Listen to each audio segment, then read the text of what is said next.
Hello दोस्तों, स्वागत है आप सबका IQ स्मार्ट पे। मुझे ये बताते हुए आपको बेहद हर्ष हो रहा है कि मुझे एक ऐसा स्टॉक मिला है जिसकी शेयर प्राइस मात्र 32 रुपये पर चल रही है और ये कंपनी फंडामेंटली बहुत ही स्ट्रांग है और ये कंपनी आपके पैसे को यानी कि आपके इन्वेस्टमेंट को आने वाले कुछ सालों में 2 गुना, 3 गुना, 4 गुना, 5 गुना, 10 गुना भी कर सकती है और आपको इस कंपनी में निवेश करने से मल्टी बैग का रिटर्न भी मिल सकता है। तो वो कौन सी कंपनी है और वो फंडामेंटली कितनी स्ट्रांग है, इसके बारे में जानने के लिए आपको इस वीडियो को पूरे अंत तक देखना पड़ेगा, वो भी बिना स्किप किए। और उस कंपनी में निवेश किया जा सकता है या नहीं, इसके कंक्लूजन पर भी पहुंचने के लिए आपको इस वीडियो को अच्छे से एकदम पूरे डिटेल में अंत तक देखना पड़ेगा। तो आगे बढ़ने से पहले अगर अभी तक आपने इस चैनल को सब्सक्राइब नहीं किया है तो चैनल को सब्सक्राइब करके जो पास में बेल आइकन है उसको जरूर से ही प्रेस कर दीजिएगा। अब आइए फिर इस शुभ कार्य में देरी क्यों, शुरू करते हैं।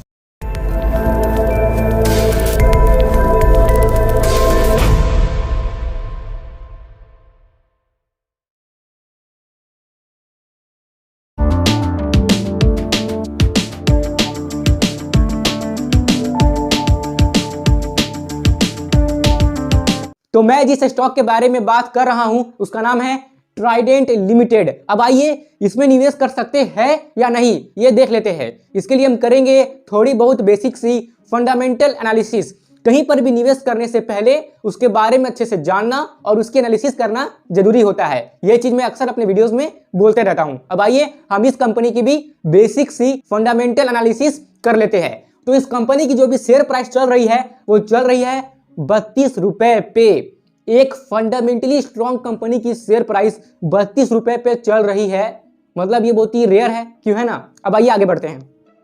अब इस कंपनी की जो ROE है यानी कि रिटर्न ऑन इक्विटी वो कितनी है, वो है 23.4%। जरा सोचिए, मैंने आपको क्या कहा है कि अगर किसी भी कंपनी का ROE कई सालों से 15% से ऊपर रहता है तो ये चीज उस कंपनी में निवेश करने के लिए एक पॉजिटिव सिग्नल होता है। और यहाँ पे इस कंपनी का जो ROE है वो है 23.4%, यानी कि ये एक पॉजिटिव सिग्नल है इस कंपनी में निवेश करने के लिए। तो यहाँ मैं दूंगा एक टिक, पॉजिटिव सिग्नल है इसलिए। अब इस कंपनी का जो ROCE है वो है 23.4%। ROE और ROCE दोनों ही सेम है, तो ये भी पॉजिटिव सिग्नल है, क्योंकि अगर किसी कंपनी का ROCE कई सालों से 10% से ऊपर या 12% से ऊपर रहता है तो ये चीज उस कंपनी में निवेश करने के लिए पॉजिटिव सिग्नल होता है। जबकि इस कंपनी का ROCE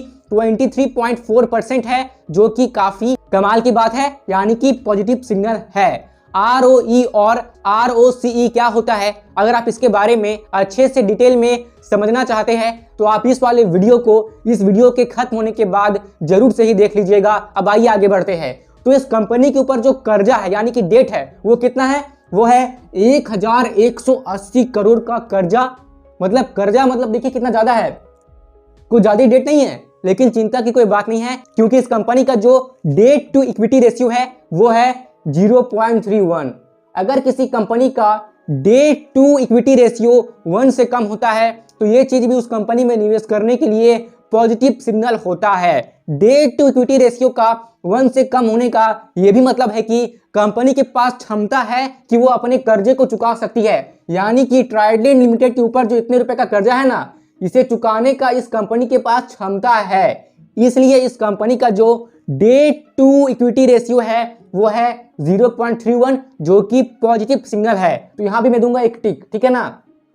अब इस कंपनी की जो कुल संपत्ति है, जो टोटल एसेट्स है, वो है 6,489 करोड़, 6,489 करोड़, जो कि काफी कमाल की बात है। और कमाल की बात क्यों है, क्योंकि इस कंपनी की जो टोटल लायबिलिटीज है वो इतनी है 2644 करोड़। अगर किसी कंपनी की लायबिलिटीज उसके एसेट से कम होती है तो ये चीज अच्छा माना जाता है उस कंपनी में निवेश करने के लिए। और कम होने का मतलब ये है कि जो लायबिलिटीज है वो एसेट से अच्छी खासी कम होनी चाहिए। जबकि इस कंपनी का जो लायबिलिटीज है वो 2644 करोड़ है और इस कंपनी की जो टोटल एसेट्स है वो 6489 करोड़ है, यानी कि एसेट से लायबिलिटीज देखा जाए तो काफी कम है, जो कि इस कंपनी में निवेश करने के लिए पॉजिटिव सिग्नल है। तो यहां पर भी मैं दूंगा पॉजिटिव सिग्नल, ठीक है। अब इस कंपनी की जो प्रॉफिट ग्रोथ है वो मुझे थोड़ी कम दिखी, वो है -36%। यानी कि कंपनी की प्रॉफिट ग्रोथ माइनस में है, माइनस में, नेगेटिव है, जो कि एक नेगेटिव सिग्नल है। किसी भी कंपनी की जो प्रॉफिट है उसका पॉजिटिव में होना और थोड़ा ज़्यादा होना और साल दर साल बढ़ते रहना बहुत ही ज़रूरी होता है। अगर ऐसा होगा, अगर कंपनी अपने बिजनेस में प्रॉफिट कमाएगी तभी तो आपकी इन्वेस्टमेंट वैल्यू भी ग्रो करेगी। इसलिए अगर आप चाहते हैं कि आप जिस भी कंपनी में अपने पैसे को निवेश करें तो ये जरूर से देख ले कि उस कंपनी की जो प्रॉफिट है वो साल दर साल बढ़ रही है कि नहीं, उस कंपनी की जो रेवेन्यू है वो साल दर साल बढ़ रही है कि नहीं। अगर वो बढ़ रही है तो भी आप निवेश कीजिएगा। अगर प्रॉफिट नहीं होता है, कंपनी लॉस में है, तो ऐसे में किसी कंपनी में निवेश करने में आपका फ्यूचर में घाटा हो सकता है। तो इस बात को आपको ध्यान में रखना है। तो यहाँ पर मुझे सिर्फ एक अभी तक नेगेटिव सिग्नल मिला है, जो कि इस कंपनी की जो प्रॉफिट ग्रोथ है वो है -36%। तो ये थोड़ी नेगेटिव सिग्नल है, तो यहाँ मैं एंड लिखता हूँ, ठीक है ना। मुझे लगता है कि प्रॉफिट ग्रोथ में थोड़ी गिरावट आने की वजह से ही कुछ समय से जो इसकी शेयर प्राइस है ना वो 30 से 40 के बीच फ्लक्चुएट हो रही है। मतलब आप देख लेना इसकी शेयर चार्ट, ठीक है। अब इस कंपनी की आइए होल्डिंग पैटर्न देखते हैं, होल्डिंग पैटर्न। तो होल्डिंग पैटर्न में इस कंपनी की जो प्रोमोटर होल्डिंग है वो है 72.94%, जो कि काफी कमाल की बात है। यानी कि इस कंपनी के प्रोमोटर्स के पास अच्छी खासी होल्डिंग है इस कंपनी में। यानी कि कंपनी के प्रोमोटर्स को पूरा भरोसा है कि कभी करेंटली इस कंपनी की जैसी भी सिचुएशन चल रही हो, उस सिचुएशन के साथ इस कंपनी के प्रोमोटर्स टैकल कर सकते हैं, उनसे लड़ सकते हैं और इस कंपनी को और आगे बढ़ा सकते हैं, इस कंपनी के बिजनेस को ग्रो करवा सकते हैं। 100 बात की एक बात बोलूं तो कि इस कंपनी के प्रोमोटर्स को खुद के बिजनेस पे पूरा भरोसा है, पूरा कॉन्फिडेंस है कि आगे चलकर ये इस कंपनी को आगे बढ़ा सकते हैं। तो ये चीज मुझे इस कंपनी में काफी अच्छी लगी और ये चीज हमें साफ साफ दिख भी रहा है, क्योंकि इस कंपनी की जो प्लेज्ड परसेंटेज है वो 0% है। यानी कि प्रोमोटर्स ने अपने एक भी शेयर्स को गिरवी नहीं रखा है और अपने होल्डिंग को मेंटेन करके रखा है, जो कि लगभग 73% है। तो ये चीज इस कंपनी में निवेश करने के लिए मेरे हिसाब से पॉजिटिव सिग्नल है। आई होप कि मैं आपको क्या कह रहा हूं आपके दिमाग में जा रहा होगा, ठीक है। अब इस कंपनी में FII की होल्डिंग है 2.36%, यानी कि होल्डिंग है, और इस कंपनी में DII की होल्डिंग है 0.04%। होल्डिंग थोड़ी कम है लेकिन होल्डिंग तो है। अगर किसी कंपनी में FII और DII की होल्डिंग रहती है तो आप इससे ये समझ सकते हो कि मतलब देखिए, इनके अंदर तो बहुत ही स्मार्ट और प्रोफेशनल फंड मैनेजर्स होते हैं, वो बहुत ही पढ़े लिखे होते हैं और दिमाग वाले होते हैं, उनके पास इन्वेस्टिंग का अच्छा खासा एक्सपीरियंस भी होता है। तो वो जिस भी कंपनी में निवेश करते हैं तो वो बहुत ही अच्छे से सोच समझ के काफी ज्यादा highly detailed research and analysis करने के बाद ही वो किसी कंपनी में निवेश करते हैं, ठीक है ना। तो अगर इस कंपनी में FII और DII ने निवेश किया है तो उसका मतलब है कि इस कंपनी में पोटेंशियल है, इस कंपनी के बिजनेस में पोटेंशियल है, तभी तो इन दोनों ने इसमें निवेश किया है। तो ये चीज भी इस कंपनी में निवेश करने के लिए पॉजिटिव सिग्नल हो रहा है और इस वजह से इस कंपनी में जो पब्लिक की होल्डिंग है वो भी अच्छी खासी है। कितनी है?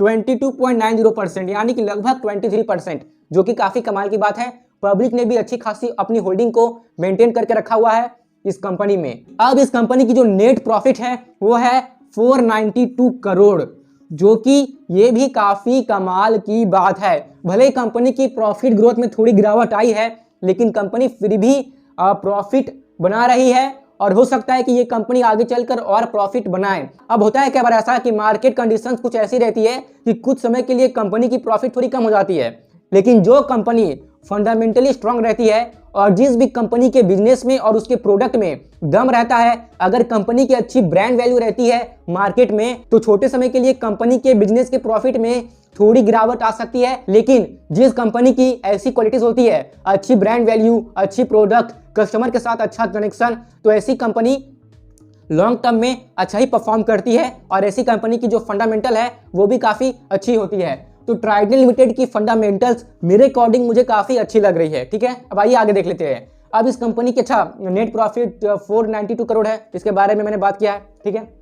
अब इस कंपनी की जो एवरेज ROE है 3 सालों की वो है 15.4%, जो कि अच्छी बात है।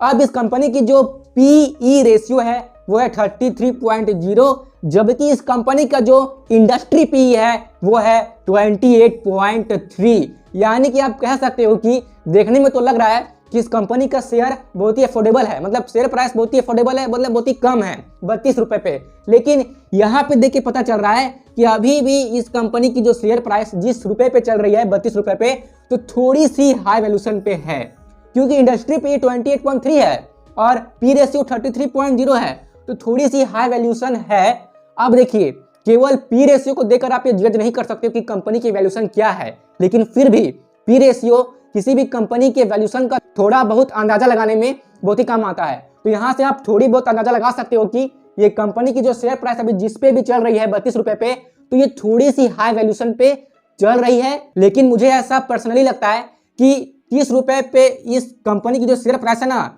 स्ट्रॉन्ग सपोर्ट जोन है, मतलब एकदम सपोर्ट जोन होता है ना, एक सपोर्ट जोन, रेजिस्टेंस जोन, इसके बारे में मैंने बताया किसी वीडियो में, ठीक है।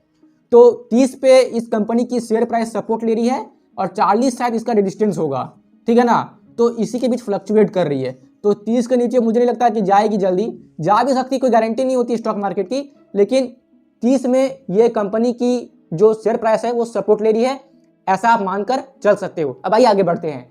अब इस कंपनी की जो डिविडेंड यील्ड है वो कितनी है, 1.12%। यानी कि कंपनी प्रॉफिट भी कमा रही है और प्रॉफिट कमाने के बाद अच्छे से ये कंपनी उस प्रॉफिट को अपने शेयर होल्डर में बांट भी रही है। ऐसा मैं इसलिए कह रहा हूं क्योंकि इस कंपनी का जो डिविडेंड यील्ड है वो 1.12% है। अब डिविडेंड यील्ड का 1.12% का होना एक पॉजिटिव सिग्नल क्यों होता है किसी कंपनी में निवेश करने के लिए? इस चीज को अच्छे से समझने के लिए और जानने के लिए आप इस वाले वीडियो को इस वीडियो के खत्म होने के बाद जरूर से ही देख लीजिएगा। और इस कंपनी ने लास्ट ईयर यानी कि पिछले साल जो डिविडेंड पे आउट किया है वो इतना है 183 करोड़, जो कि काफी कमाल की बात है। कंपनी 100 करोड़ के ऊपर डिविडेंड बांट रही है, यानी कि कंपनी को प्रॉफिट हो रहा है तभी तो बांट रही है। अब जिस कंपनी को प्रॉफिट होता ही नहीं है तो वो डिविडेंड कहां से बांट पाएगी? तो ओवरऑल इस कंपनी की बेसिक फंडामेंटल एनालिसिस करने के बाद हमें ये पता चल रहा है कि ये कंपनी फंडामेंटली स्ट्रांग है। बस एक तो नेगेटिव सिग्नल मिला कि इस कंपनी की जो अभी रिसेंटली जो प्रॉफिट ग्रोथ है वो माइनस में है, जो कि आगे चलकर प्लस में हो सकता है। ऐसी कोई चिंता करने वाली बात है नहीं। अब इस कंपनी में निवेश करना है या निवेश नहीं करना है, ये टोटली आपके ऊपर निर्भर करता है, ये आप ही का निर्णय होना चाहिए। मैं आपको इस कंपनी में निवेश करने के लिए नहीं बोल रहा हूं और ये किसी भी प्रकार का कोई स्टॉक रिकमेंडेशन नहीं है। ये वीडियो बस केवल एजुकेशनल, नॉलेज, इंफॉर्मेशनल पर्पस के लिए है, ताकि आप ये समझ पाओ कि किसी भी कंपनी में निवेश करने से पहले उसकी फंडामेंटल एनालिसिस करना बहुत ही जरूरी होता है। तो जस्ट मैंने अपना ओपिनियन आपके सामने रखा है कि इस कंपनी में निवेश किया जा सकता है या नहीं। मैं इस कंपनी की बेसिक सी फंडामेंटल एनालिसिस कर रहा था और मैंने ये सोचा कि क्यों ना साथ में मैं आपको भी इसके बारे में बता दूं, ठीक है ना। तो जस्ट मैंने ये अपना ओपिनियन रखा है, मैं किसी भी प्रकार का कोई स्टॉक रिकमेंडेशन नहीं दे रहा हूं, इस बात को आप ध्यान में रखिएगा। अगर आपको कुछ भी डाउट है तो आप मुझे कमेंट बॉक्स में पूछ सकते हो और इसी तरह की वीडियोस रेगुलर बेसिस पे देखते रहने के लिए चैनल को सब्सक्राइब करके जो पास में बेल आइकन है उसको जरूर से प्रेस कर दीजिएगा, ताकि मैं जब भी कोई न्यू वीडियो अपलोड करूं जिससे कि आपको वैल्यू मिल सके तो उसकी नोटिफिकेशन आपको उसी वक्त मिल जाए। और अगर आप चाहे तो IQ स्मार्ट के साथ कनेक्टेड रहने के लिए आप IQ स्मार्ट की फेसबुक पेज और इंस्टाग्राम पेज को फॉलो कर सकते हो, जिसकी लिंक आपको डिस्क्रिप्शन बॉक्स में मिल जाएगी। और दोस्तों, यहां तक रुकने के लिए और अपना कीमती समय देने के लिए आपका सच्चे मन से बहुत बहुत धन्यवाद।